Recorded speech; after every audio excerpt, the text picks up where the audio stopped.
I'll call you much later so we can have a chat and prayer. Okay. Happy birthday again, okay? Yeah.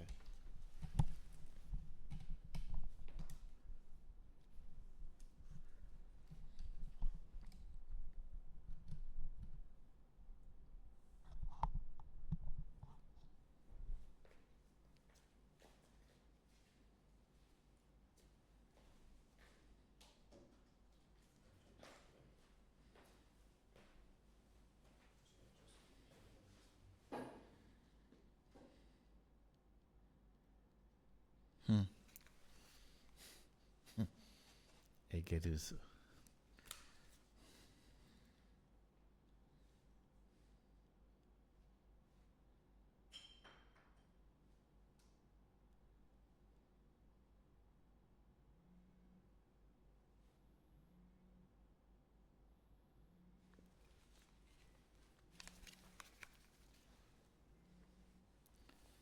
Hello, sir.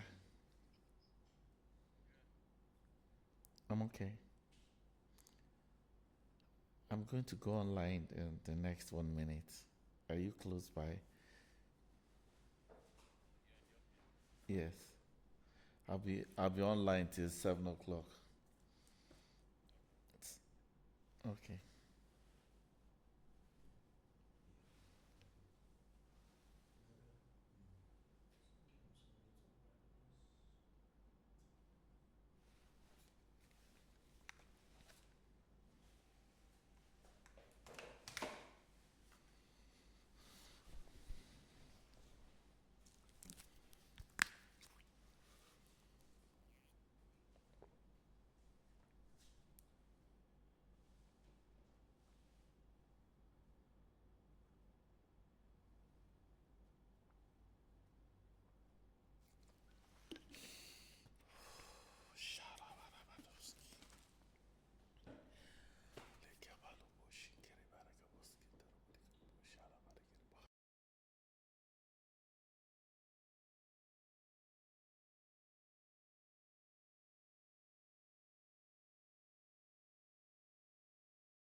No longer victim conscious, but become that superpower person that divinity, divine intelligence, and the internal God has made you to be. This is always a wake up call to reawaken you from your earthly mind form and to refocus you to your heaven bound mind form so that you can live life in wellness, in soundness, and in totality.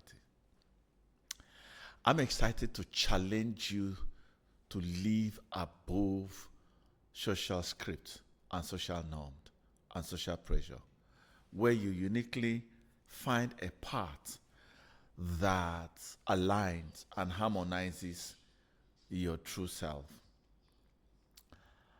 I want to awaken your true self where you stop being powerless, because our inherent nature is powerful. You are powerful. You are designed to be powerful.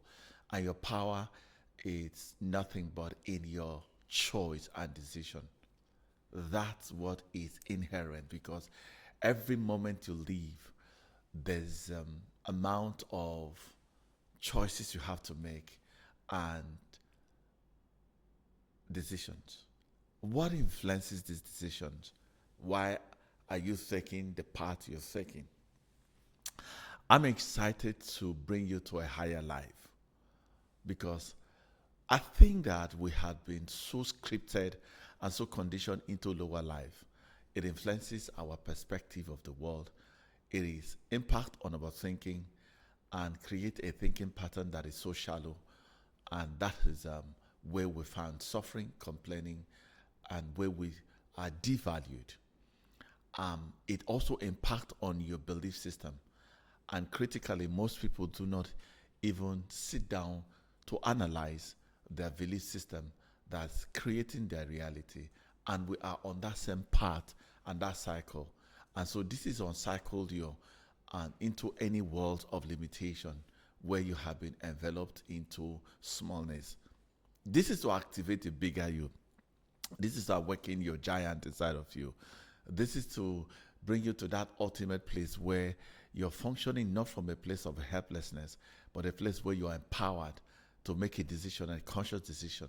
This is a place where we are going to rewire you and reconnect you and recalibrate you so that you live a very worldly life. Today we are going to be dealing with a very interesting topic. How many of us feel unappreciated? How many of us feel that we do not have a support system that fully recognizes who we are and accord us such privilege to be appreciated? Have you done so well in a relationship? You are unappreciated. You feel unappreciated. Have you done so well in jobs, and on a daily basis you feel that you are not appreciated?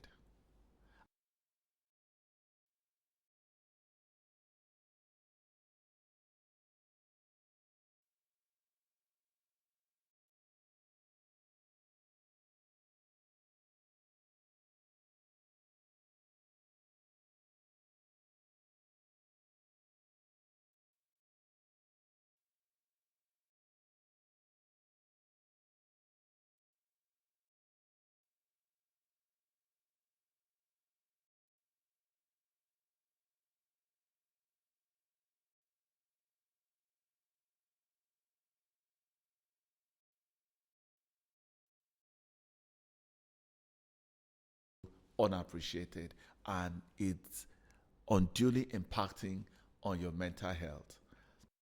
We're bringing things that will help you to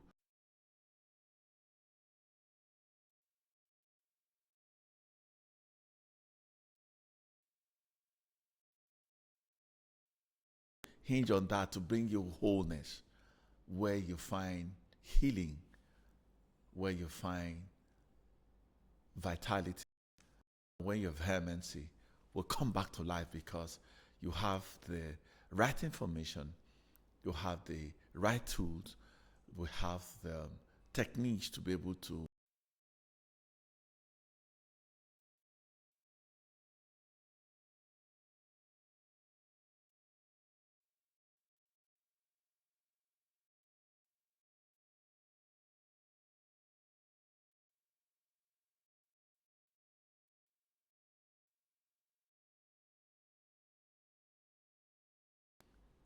been unnecessarily abused, if there's anything like abused.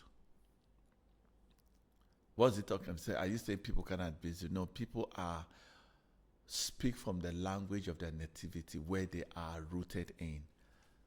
When people abuse people because they are abusing themselves and they have the language of abuse, so they're expressing out. So from a higher sense of view, you're not going to recognize their language because your language are at variance. And so there's no harmony to it except to work together. They cannot agree. So if you don't agree with abuse, it's not abuse. It's just an expression of somebody's thought process or thought patterns. So today we're going to dive into this topic. You're overwhelmed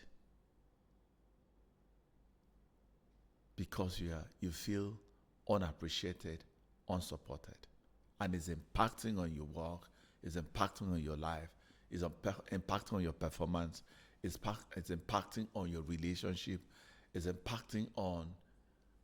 In fact, it's putting you're being depressed around it, you're being discouraged in life around it because you're overwhelmed by it. I'm going to read something fundamental. And you realize that when we're overwhelmed, when we are in that state of where we feel defenseless, we don't feel unappreciated, it's really not an external thing. Most times it's because we do not have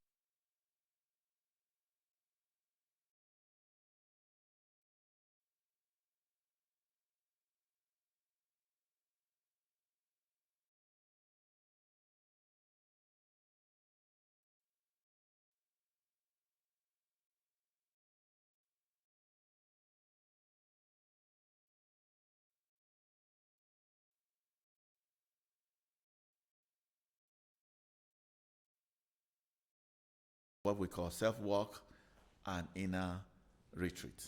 So we're going to do inner retreat today. It's going to be more practical. So call your friends, share this link, invite people to this. Anybody you think you know that is going through this part of unappreciated, unsupported in every walk of life. I mean, it's called I hear people say this a lot, whether it's in a family, whether it's friendship, whether it's workplace, whether in the societal and all that. And we'll be able to land well by giving you a few tips that I'm going to talk about. I'm going to talk about two things that are very critical that will help you deal with this. But before I say that, I'd like to read a background scriptures that will help us deal with these so that we can have a common knowledge to come out from this. I like how the writer of 2 Timothy chapter 1 verse 7 dealt with it. A very common scriptures that we know. And I like to use scripture reference to broaden and to bring the truth so that fundamentally we connect to the energy, and those energies are very vital to help us revitalize and reclaim our wholeness. Because what I want you to live life in wholeness and in beauty of the heart. But before I read this, I want you to understand that life, every day I wake up in my life, I say life is beautiful and sacred. Life is beautiful and sacred because if you don't live a life that is transcended life, you'll realize that you're on a shadow life. And shadow life will give you shallow perspective, will give you shallow thinking. And don't forget, as a man thinker, the strength of your thought patterns will determine the quality of life you produce. So life is beautiful and life is sacred. Wake up every morning, remind yourself, life is beautiful and life is sacred. And the more you stand upon these foundation of your life, you begin to rewire that, hey, life is beautiful. And once life is beautiful and you begin to think in this direction, you will see the beauty of life. You begin to find it around your environment, your relationship, and the world. So let's shoot this scripture. 2 Timothy chapter 1, verse 7. For God did not give us the spirit of timidity, of cowardice, or craven, or clinging, of frowning fear. How many of you have frowning fear? God has not given it to you. It is you that have given yourself a frowning fear. But he has given us a spirit. Now, I like to work the word spirit of power. You know, when I talk about becoming more powerful, that's where we're going. And of love, and of calm, and well-balanced mind, and discipline and self-control. Well-balanced mind. When you're angry, you're not well-balanced. I mean, you could tell me, it's my right to be angry. You know that when you're angered, it distorts your totality. In fact, it impacts on your mental health. Once you're angry, it impacts. In fact, one of the source of mental health is this. It starts from anger. When you're angry, when you're resentful, when you're unforgiving, when you're disillusioned and all that. God has not given us the spirit of fear, but the spirit of power and love, and of calm and well-balanced mind. Well-balanced mind. You see why I talk about calm, balance, stability, clarity, mental resilience, mental strength, and all that. I use this always so that it gives you to that place where you are not reacting to life, you are responding from your core, from your essence. So let me read it in another translation. Maybe we can get something in there.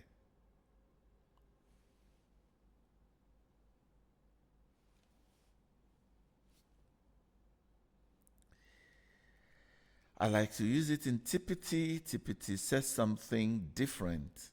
For God will never give you the spirit of fear, but the Holy Spirit who gives you mighty power, love, and self-control. And that's where I will be dealing with, where you are calm and have a balanced mind. Calm, balanced mind.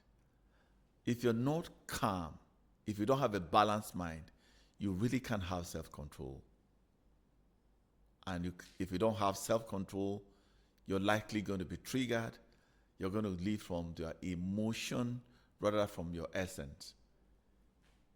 And so majority of us are living from our emotion, not from our essence. It is your emotion that get hurt. It's your emotion that feel unsupported. It's your emotion that get into that fear mood, or that panic mood.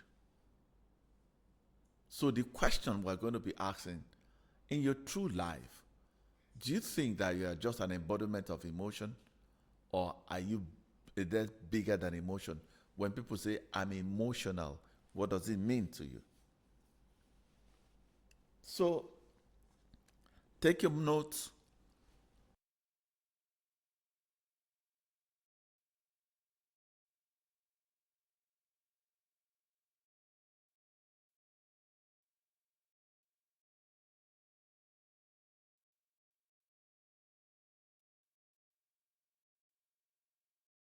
Very simple way.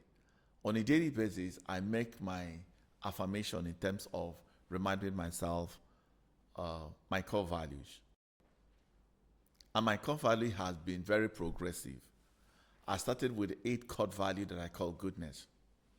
And that's when I started saying, I dwell in goodness. My actions are guided in goodness. My mind is good. My thought is good. My dressing is good. My office is good. My house is good. My kitchen is good. My phone is good. This is how I started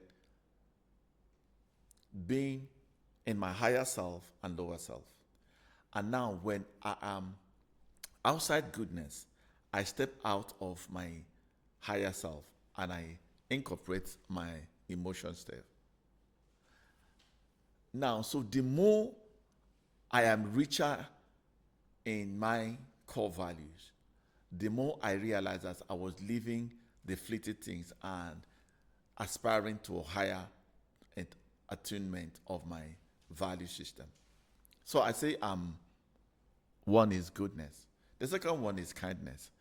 Kindness means I was less judgmental and begin to incorporate more self-care and more self-compassion, where the self-criticism begin to be replaced by self-compassion, because you see, self-criticism will devalue you, will disconnect you from your true essence and de-empower you, and now make you vulnerable, into certain attacks. But when you are kind to yourself, you realize that all those judgments of yourself, it'll begin to go down. So I say you're not kind until you're kind to the unkind. It means that you're not kind to yourself until you begin to kind to yourself. So become more critical to yourself, no judgmental, all those defenses begin to wipe off of there. The other one is respect. Respect means that I respect God, I respect myself, and I respect people. Meaning that, people can have their say and have their patterns, and I have my patterns. And what it does that, it began to numb my expectation of people, because I have certain things. If I respect people, if I respect me, you know that you have a desire, you have aspiration, you have a purpose, you have what is important, you have your negotiable and non-negotiable. Also, I do have. So now, when I say I respect, it means that I'm shifting from a place of control and expectation to the place of recognizing an expression. The difference is that if, for instance, I said, I'm loyal to you, I'm not sure you want to be loyal to me. If I say that I like you, I'm not likely going to expect you to like me. So even if you don't like me, I now respect your value, what you're doing. You see how core values help drive your choices and decisions and disconnect you completely from external triggers and external validation, external approvals. Okay, so I went into hard work. Hard work for me was recognizing my mental state at any point in time, recognizing my emotional state, recognizing my spiritual state, recognizing that it is my responsibility to ensure my soundness, my wellness, and the vitality with which I aspire to have. That's what hard work for me. Hard work for me is deeper knowledge, because the more knowledgeable I am, the more I am transformed. The more I transform, the more I move into my higher self rather than my lower self. You see how the core values are so important that if you don't have a core value, you're prone to mental health, mental illness. So you see, your porosity, your mind porousness is a function of unguided value system. Then I talked about what they call patience. Patient means that with patience you possess your possession. What is key in life is really when you talk about when you are patient, you persevere and bring presence. But once you don't, if you're not patient enough, you find out there's no perseverance and you cannot bring presence. To say I live in the present means that there has to be an element of patience. To modify yourself, to disconnect yourself. Patience is most like a space in between action and reaction. Once you connect to a space, typical of say, be still and know that I'm God, or just be silent and not talk. When something happened, the ability to pause, we call it the divine pause, will give you access to your value system. That's what patience does. So you don't react to impulses, because impulses mean you're acting out of emotion, and that's your lower self. Then I have what they call love. Love means unconditional living. These are practices that help me to connect to my true self. Then, of course, what I call keep your promise. But beyond this, I've been able to challenge them and be able to upgrade them. And the next one is betterment. So it means that when I found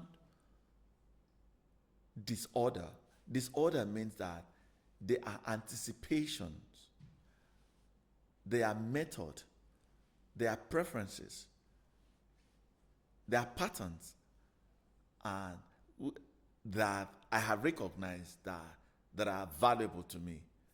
But other people have their own patterns. They all have what guide them. Meaning that if I get into maybe altercation, for instance, how does it better me? Because you see, even altercations are instruments of betterment. When people don't support you, or when people do not appreciate you, they are not tools of devaluation. They're actually tools of advancement. They are tools of redirection. They are tools of re-evaluation. They are tools to redirect you back to something that you have missed, that you're looking outside. So betterment for me is, how can I learn from every event? How can I become an observer rather than to be an engager? Because when you're engaged, you are trapped into your mental trap and you have been marked for powerlessness. Because what happened is that your choice has been deactivated and other people are controlling you. So betterment means that if I am disappointed because I feel unsupported or unappreciated, it means that it is not an external work, it's an internal work. And most of the things that we complain and find fault is not external work, the internal work.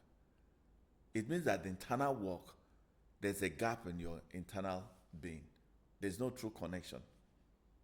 And this is what this is meant to redirect you back into your internal work. And this is what we really call true self-care. Self-care is not the cosmetics that you rub. Self-care is not, the polish, they're part of it. But true self-care is inner work. And the beauty of inner work is that you are in control of life. Life cannot be in control of you because you're shooting completely from your center and from your core. You're responding from your values. So betterment has helped me do a lot of inner work and self-care. Now the other one is balance. Balance is such a powerful tool where at any point in time, like justice, being justice, just to be in a just place, means you're remembering God. What it means, but what are the essential words, the commandments? What are the divine orders? What are the alignment to higher orders? Because most times the problem, really, I'm going to go into that, is remembrance.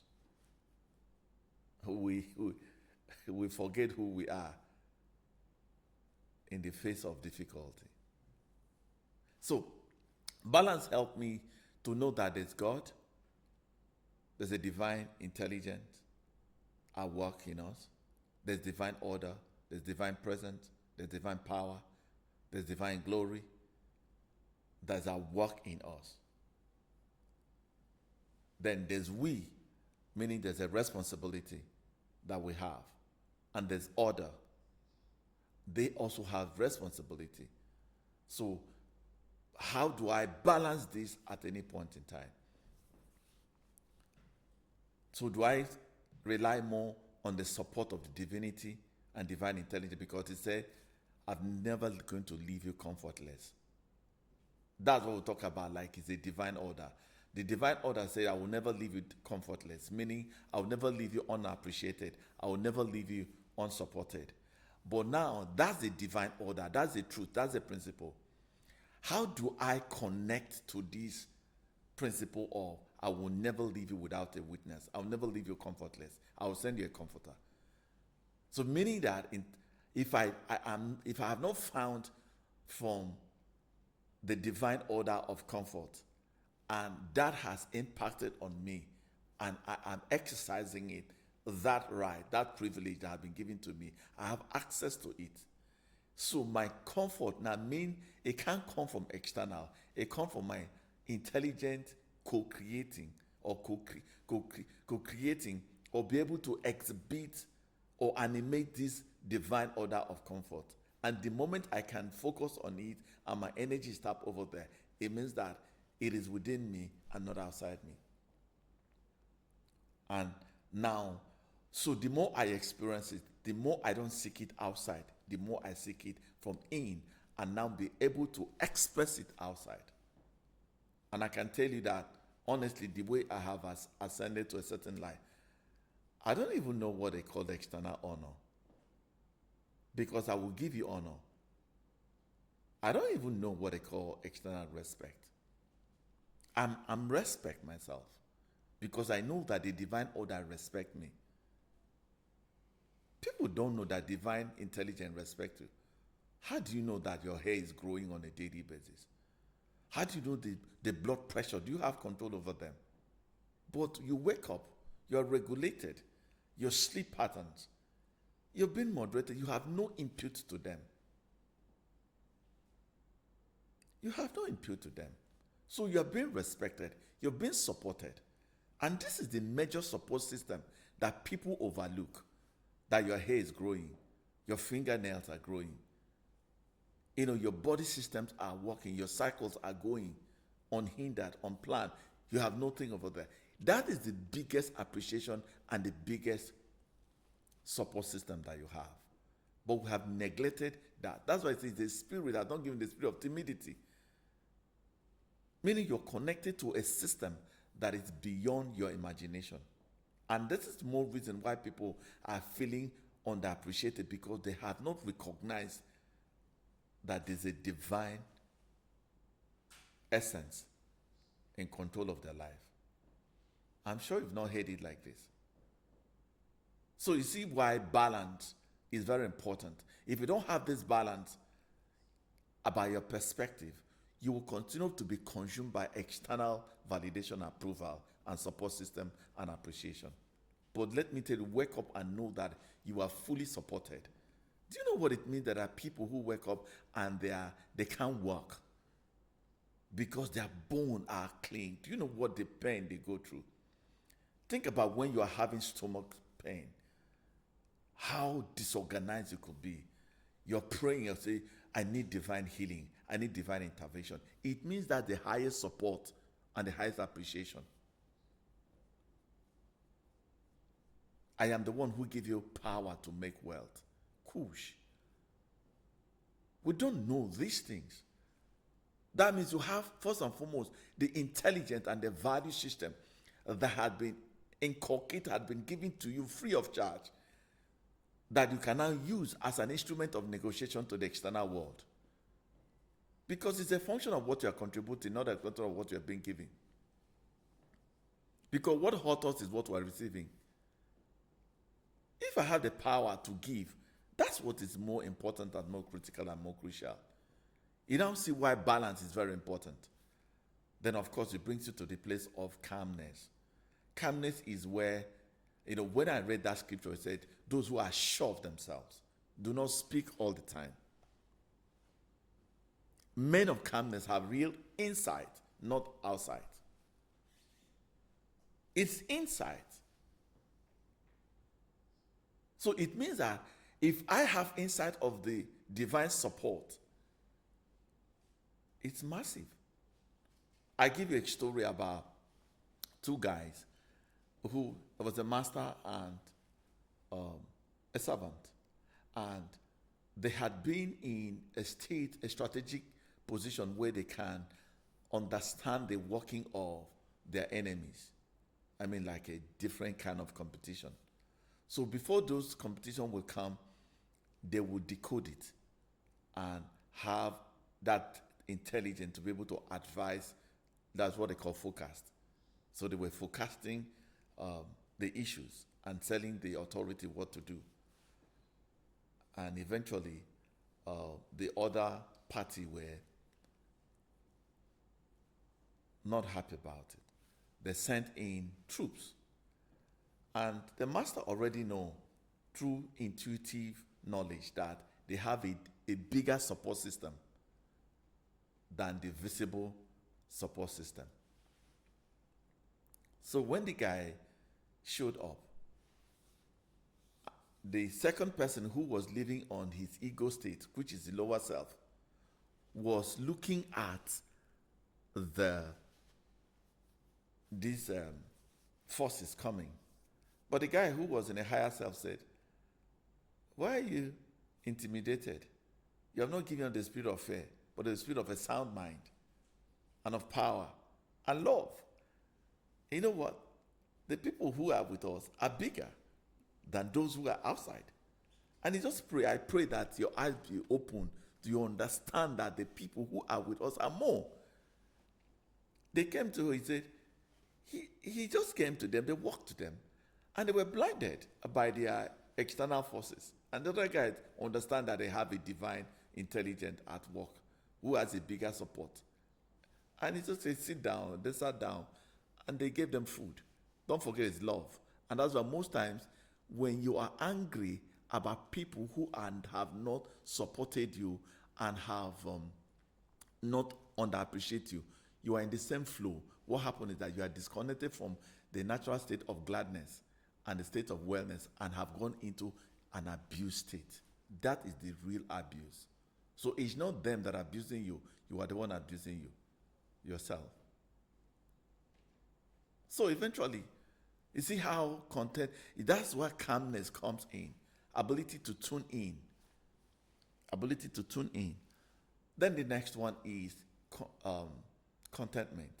Contentment means that I have to see myself in myself as enough. You are only enough within yourself. But when you step out of yourself, you're not enough. You need other people to be enough.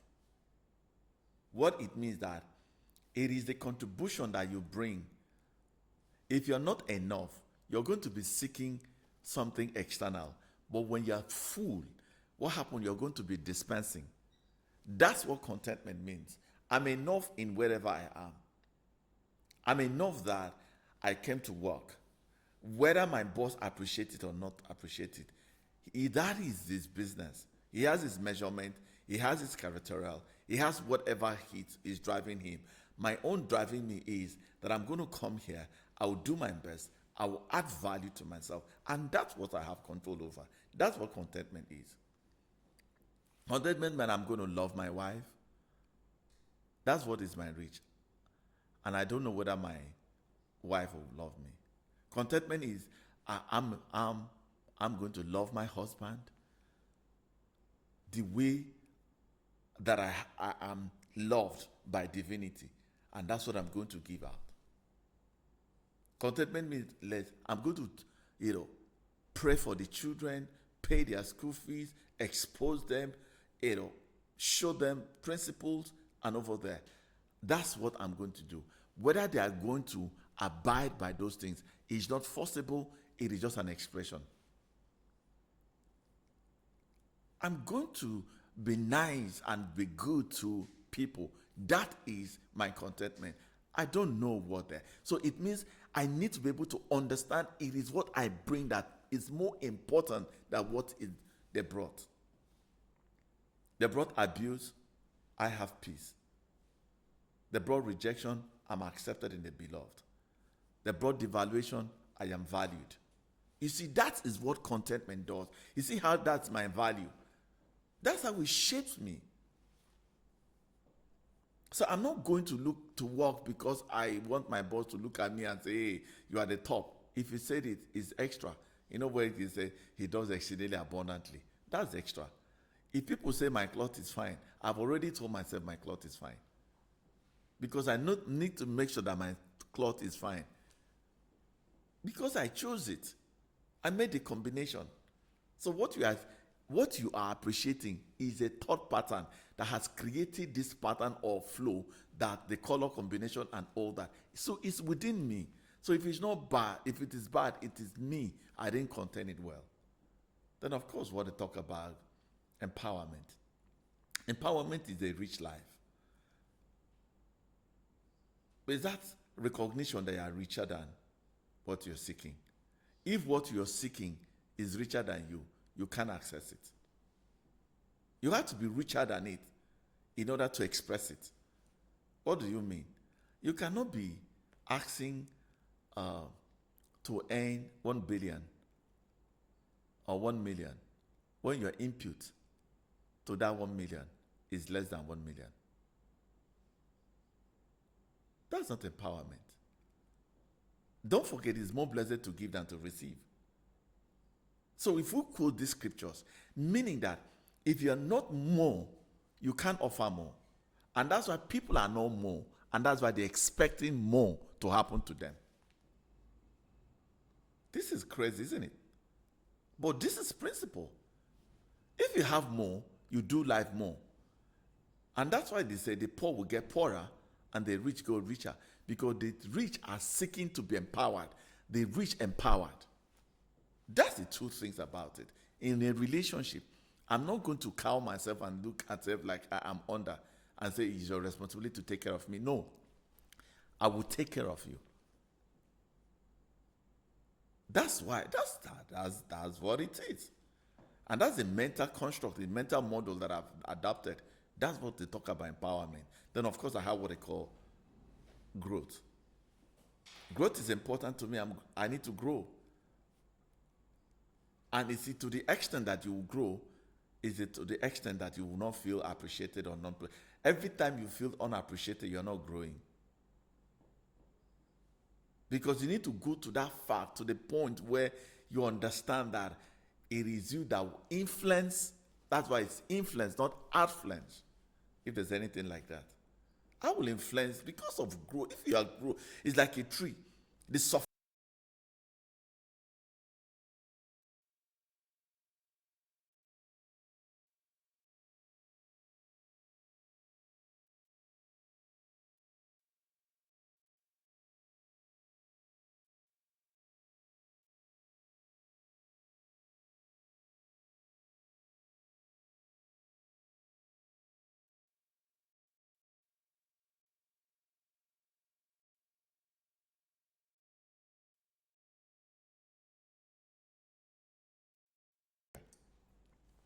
This is what the major problem. Have you seen how rich it is that is your unappreciative syndrome is not externally caused. It's an internal work. So how do I help you regain your life? Unappreciation and unsupport shows, number one. One sign of it is insecurity. When you're insecure, you're small. How do I know? There were 10, 12 people that were sent to spy another country. They went there, they saw, they said everything was there. They were so insecure. Because they have not understood that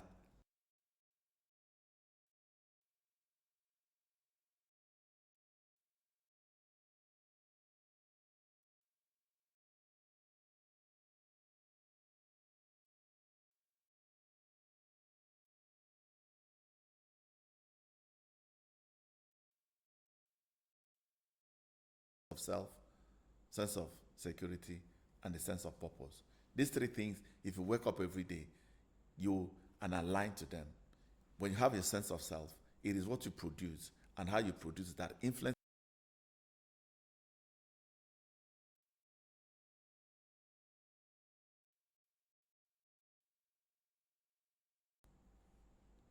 that is unlocking in your heart. And so when people do not give you certain validation, that shame, find that expression. Don't be quick to criticize it. Just take note and analyze it. It is what is inside that connects what is outside. So there's a sense, you see, when insecurity comes, there's a sense of shame. And there's a sense of guilt. If you study these things and how they interplay, you realize that once you unlock them, because what is self-judgment? I judge myself from the place of the best I can do. and not the worst people can offer me. That's what they call self-judgment. Self-judgment means that what have I offered? Stay there. If it don't defend it, let the work defend it. Let the action, let it prove it. I don't need to say much. Go back to those who are sure of themselves, do not speak all the time. You're not buried. The self-acknowledgement is that I did it with my ultimate best. Maybe I do not know. Maybe my boss is judging me from his own standard of exposure. It's just a conflict of standard. Then you talk about criticism. Before you connect to external criticism, you're already criticizing yourself. Oh, how will this happen? That sense of criticism. Now, of course, I'll take about what they call healthy patterns. Healthy patterns are control mechanism, when we control people. In fact, one of the fundamental tool of unappreciation is control. You want to control people to align to your preferences and prejudices, what you think it should be. Control.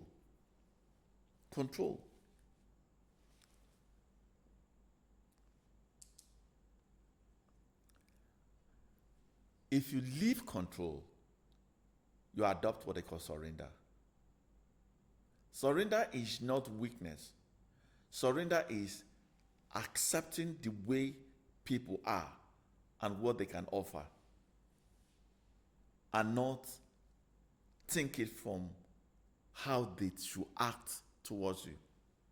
You see, that's why I say control. That's what unsupported means. Because you're not supporting yourself enough. And you depend on, are you saying you're in isolation? No. When you think about what to bring, always what to bring to the table, you're bringing value. But when you're thinking about what to expect, that's need-based. And we've always said that there are two ways you can live your life. From a place of value consciousness or need consciousness. So, unsupport system means need-based mind.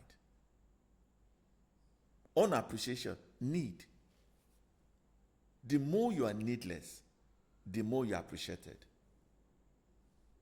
That's the point. That is it. I mean, let's say, for instance, you were given a task and you're consumed with that task and you're happy doing what you're doing.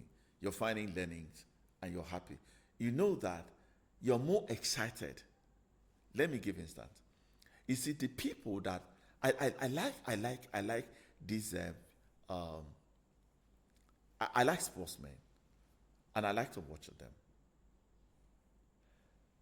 It is when they have played well, they believe themselves and played well, they get an applause. Have you noticed when they score, they say, oh, they'll trigger you to appreciate them. They are commanding because they have worked. They have brought in something.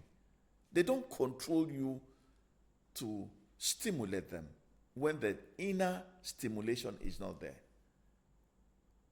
No matter how people pop you up, if it doesn't connect to your inner pop, that's why I don't talk about motivation. I talk about inspiration. So I'm not a motivational speaker. I'm an inspirational speaker. I inspire you to think. And it's only when you have thought through it that there's a transformation, then that you can now have ascendancy into higher life. So the other one that I'm going to talk about, why people feel unappreciated or not supported, is what I call lack of proper communication. Not to people, to yourself. The more you begin to have a beautiful communication within yourself, what they call self-talk, you begin to amplify yourself. And that's what will give me two tools that I want to give to you, and we will close from there. Number one is what they call attunement. Attunement. And I think I did a definition of attunement.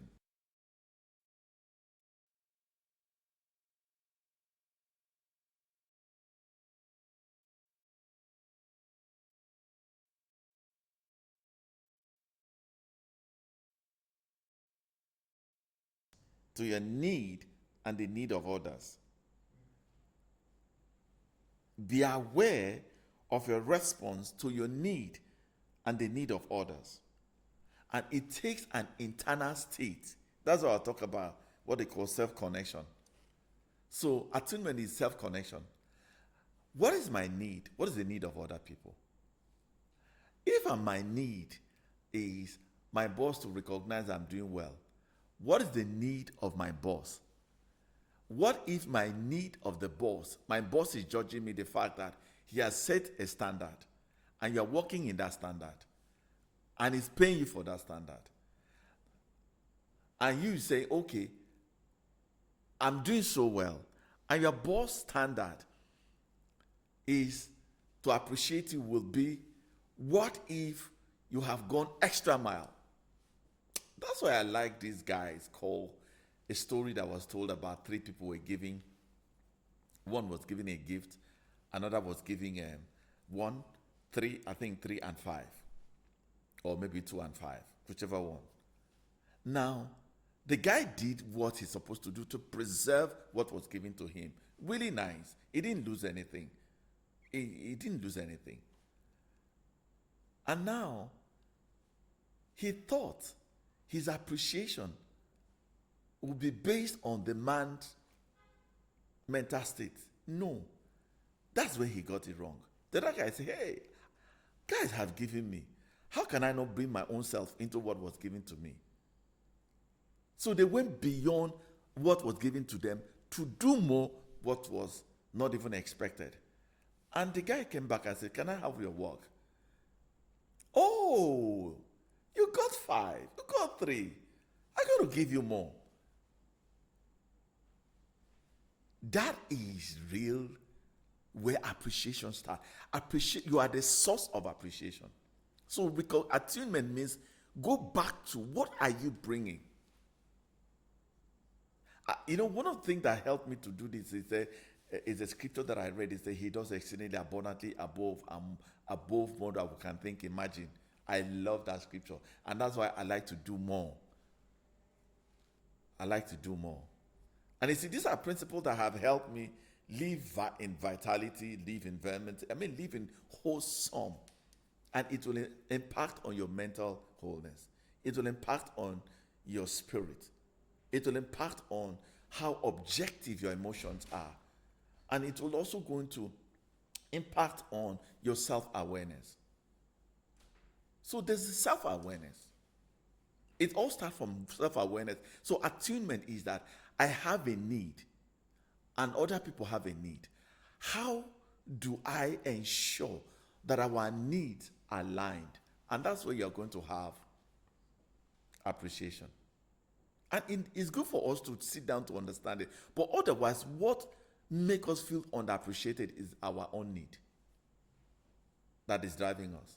We don't be able, that's where I talk about just, where you have to align the need of God, the need of you, and the need of other people. How do you bring that balance so that we can appreciate each other? I always talk about how people do not even appreciate the fact that their hair is growing. That's the source. You see why I talk about source, self, and service. How many times do you sit down and say, thank you for this hair that is growing? But most often it is the complaint that the hair is not growing. My nutrient is not well.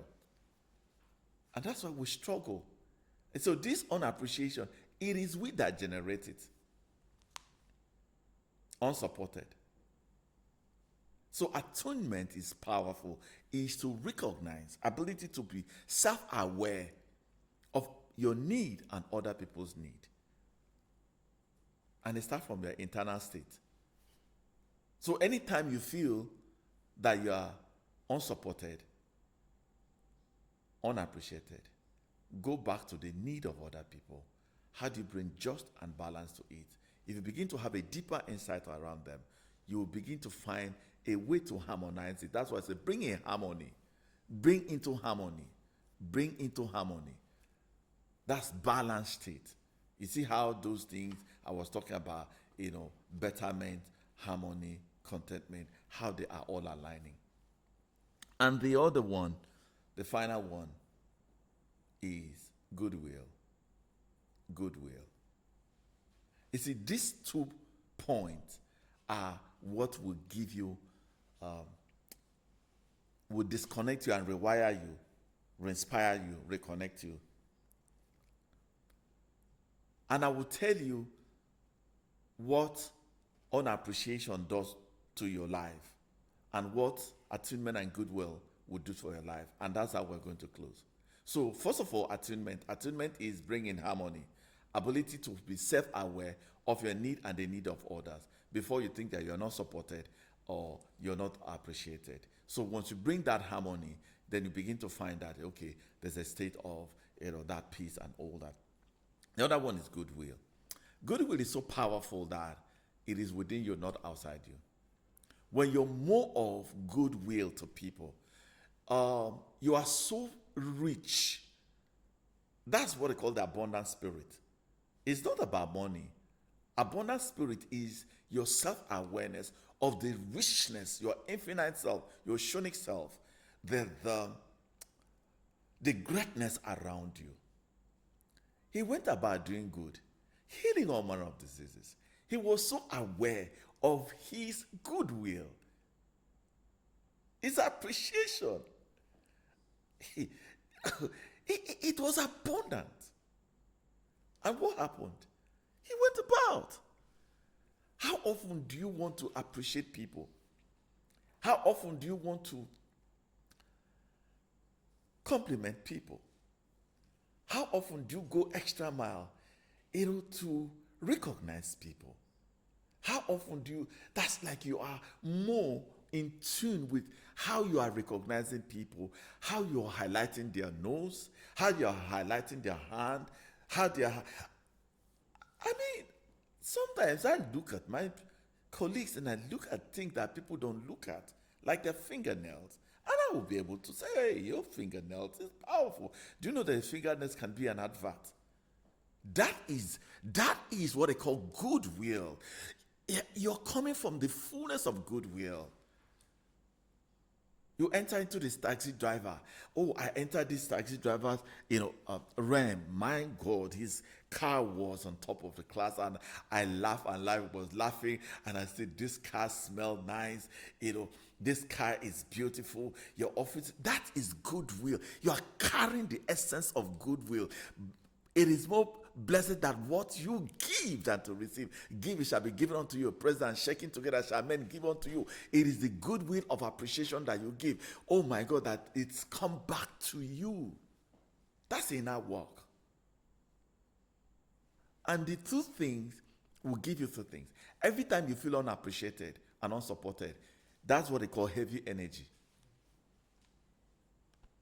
You leave that place so heavy energy, disconstructed, debased, you feel unworthy, you go back, sleepless night, you're connected to those heavy energy. They are destructive energy. And that's what it is. Then when you now start getting into attunement and goodwill, you have light energy. And once you have light energy, you are connected to divinity. Divinity works in light energy rather than heavy energy. That's why I say, let not your heart be troubled. Believe in me, believe in Son, my Father. In my Father's house, they are lighthouse. Right? So they are lighthouse. So once you are not in lighthouse, you're not connected by divinity. And that's why I say, with joy, we will draw from the wells of salvation. You cannot be drawing from wells of salvation when you are heavy heart. And that's why you are looking about unsupported and unappreciated. Don't take it like it's Patrick word. Do an experiment. You see, like, this is the truth and fundamental truth. I wake up every day, I say, I am divinely supported. I am mindful that I support myself, and I'm mindful I will support others. Do you understand? Now, I don't know what their intentions are, because I made those intentions. What if other people say I will not support anybody? So our true support and appreciation is originated by recognizing that we have a divine essence, a divine God. And that's why we all tell you, he said, take my yoke, for my yoke is light. And the only how you can get this thing done is to have Christ consciousness. And what we want to do is to bring people back into Christ consciousness. That's where you find true support and true appreciation. And the whole idea is for us to reparent, rewire, reconnect back to Christ consciousness. And that's where full life that the enemy come to steal, to kill, and to destroy is embedded in the fact that through appreciation and through support. That's why I say, abide in me, and my words abide in you. For without me, you can do nothing. And when we feel unsupported, we have left the center of life, which is Christ, and have diverted into self. Thank you so much. I'm excited. I'm healed. This is powerful. This is getting deeper. And that's why we want you to go back again. We'll upload it here. Listen to it again, not from a place of prejudice, from an open heart, so they can bring healing into your unsupported life. Thank you so much. See you next time, and stay in goodness and dwell in goodness.